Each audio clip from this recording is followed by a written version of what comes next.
Até o fechamento desta edição, 2 milhões de trabalhadores ainda não haviam procurado as agências da Caixa ou do Banco do Brasil para retirar o benefício. Caso o abono salarial, o PIS/PASEP, não seja sacado no prazo estabelecido, o valor volta para os cofres do Fundo de Amparo ao Trabalhador.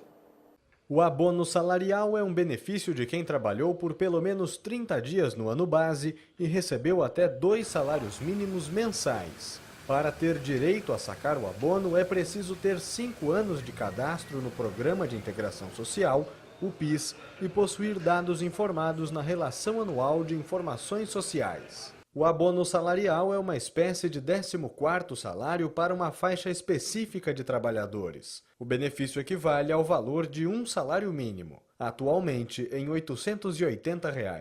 O benefício pode ser retirado nas agências da Caixa Econômica Federal e do Banco do Brasil. Em todo o país, mais de 23 milhões de trabalhadores têm direito a receber o dinheiro.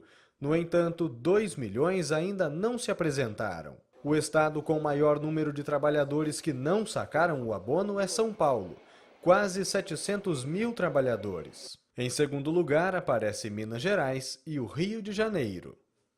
Começa com uma simples sede. Depois, a sensação de boca seca, que se estende para uma leve dor de cabeça.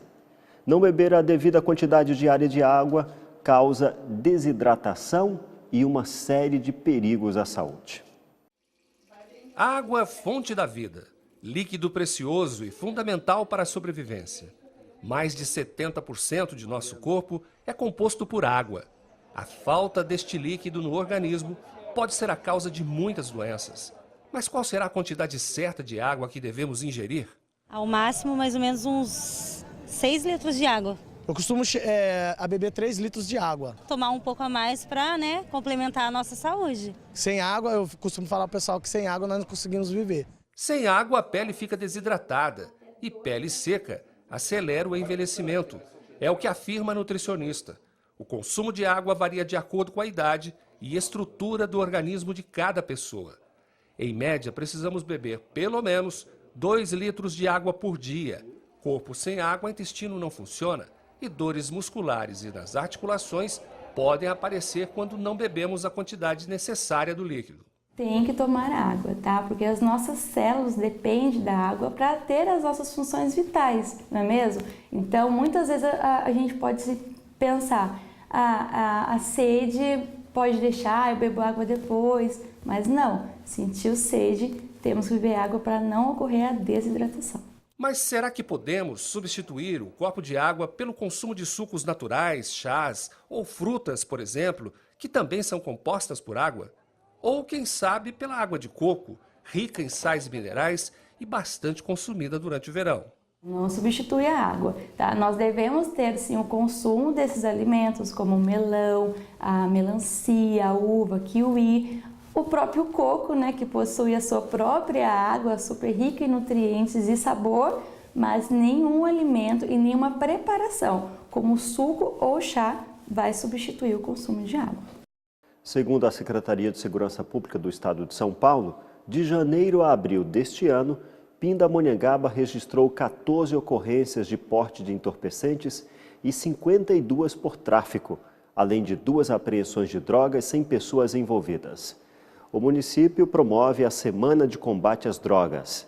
Mais informações podem ser obtidas pelo site pindamonhangaba.sp.gov.br. Acompanhe agora a segunda parte da entrevista sobre inclusão dos portadores de deficiência física na sociedade.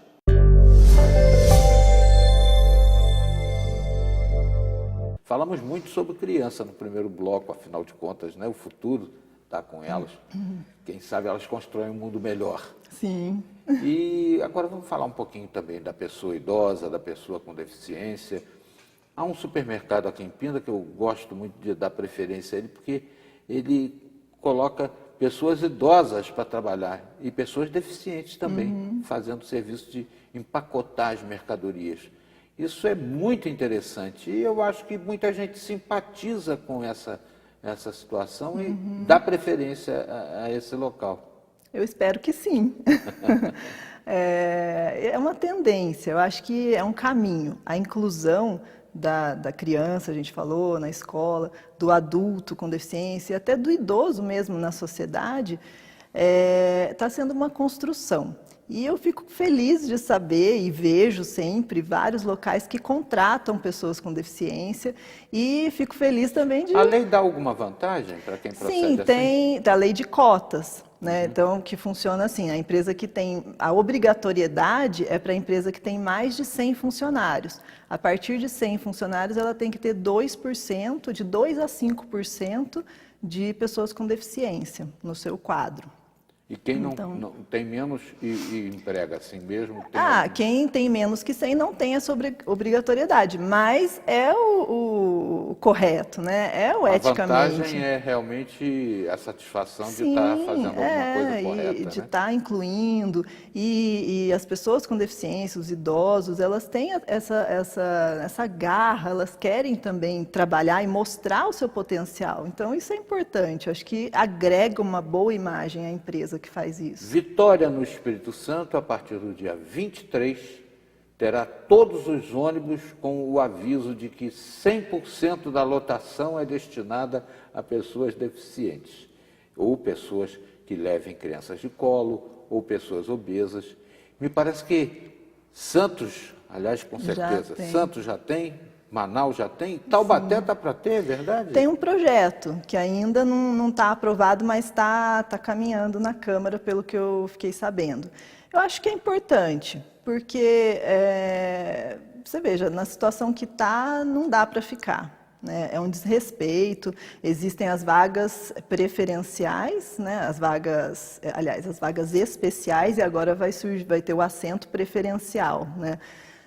Com as especiais, tudo demarcado, certinho, as pessoas não respeitam, né? Então, eu acho que é uma tentativa. E a lei não vai prever sanção, é apenas uma recomendação ética, é uma recomendação, né? Então, também vai da empresa fazer essa conscientização, fazer essa sinalização, explicar como funciona isso, para que isso para poder dar certo, né?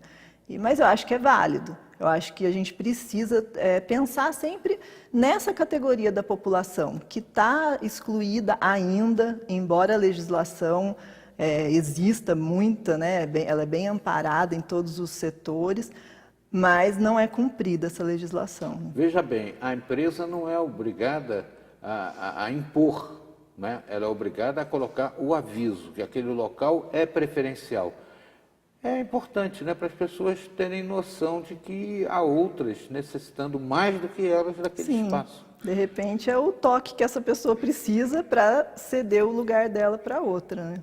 Você falou em desobediência. Desobediência tão grande é vista nos shopping centers, nos supermercados, que reservam vagas para deficientes físicos e também para idosos, que agora quem ocupa essas vagas sem a necessidade, sem a exibição do crachá, né, que credencial, estarão sujeitas a reboque e multa, mesmo dentro de um próprio particular, que é um shopping center.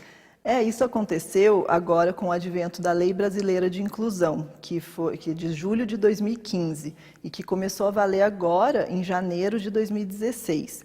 Essa lei, ela fez uma alteração no Código de Trânsito Brasileiro, no sentido de permitir a atuação e a autuação, né, por infração dos carros que estejam dentro de locais privados de uso público, que é o caso de shoppings, grandes supermercados. São locais privados que antes da lei não tinha essa possibilidade de haver a multa ou o reboque, como você falou.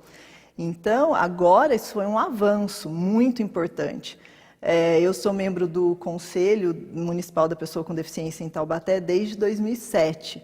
E essa é uma das lutas, uma das bandeiras, assim como várias outras, mas uma que a gente sempre carregou bem forte, porque o desrespeito é muito grande. E aquela frase absurda, é só um minutinho, já vou ali, já volto. Essa vaga não é sua nem por um minuto, está escrito lá na placa. As pessoas não entendem, né, por que essa vaga existe e ela é próxima da entrada. Porque são pessoas com mobilidade reduzida, pessoas ou idosas, né, tem as vagas dos idosos também.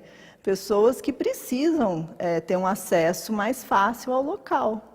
Agora, os idosos andaram meio aborrecidos com a imagem que é colocada para eles. O cara todo torto de bengalinha. Tem idoso que está bem enxuto, tá? Claro, firme, né? Não é uma imagem... Não é politicamente correta essa imagem. Não é uma imagem que retrata o idoso atualmente, né? Então, com certeza, eles têm razão de querer mudar essa placa, sim. E ela está sendo mudada, né? Ela foi agora, então é um idoso mais ativo. Eu fiz uma visita oficial aos Estados Unidos certa vez e fiquei admirado de ver quantas pessoas deficientes andando, perambulando, indo nas lojas, gente cadeirante com muita facilidade. E eu perguntei ao guia que estava comigo o que acontecia. Não, porque aqui existe acessibilidade. Né? Aqui no Brasil a coisa ainda engatinha um pouco. É uma pequena diferença essa acessibilidade. Né? Então, quando a gente pensa, a gente pode ir e vir normalmente para todos os lugares que a gente quiser. Né? A gente não tem barreiras quando a gente não tem nenhuma limitação. Aqui no Brasil, todos os lugares, não podemos generalizar, existem casos pontuais, locais que estão caminhando já mais rapidamente para a acessibilidade. Mas, no geral, as calçadas não são acessíveis, as entradas para os locais, então, a falta de rampas, a falta de acesso físico, elevador nos ônibus, a frota adaptada. E eu quero aqui parabenizar Pindamonhangaba, porque a frota de ônibus urbanos de Pinda está integralmente dotada de elevador para os cadeirantes. Muito bom. Vou terminar aplaudindo essa medida. Veja a seguir aqui no Repórter Setorial. 500 mil de turistas são esperados para o Festival de Inverno de Campos do Jordão. Aguarde um instante e aproveite para nos ajudar a encontrar algumas pessoas que infelizmente estão desaparecidas.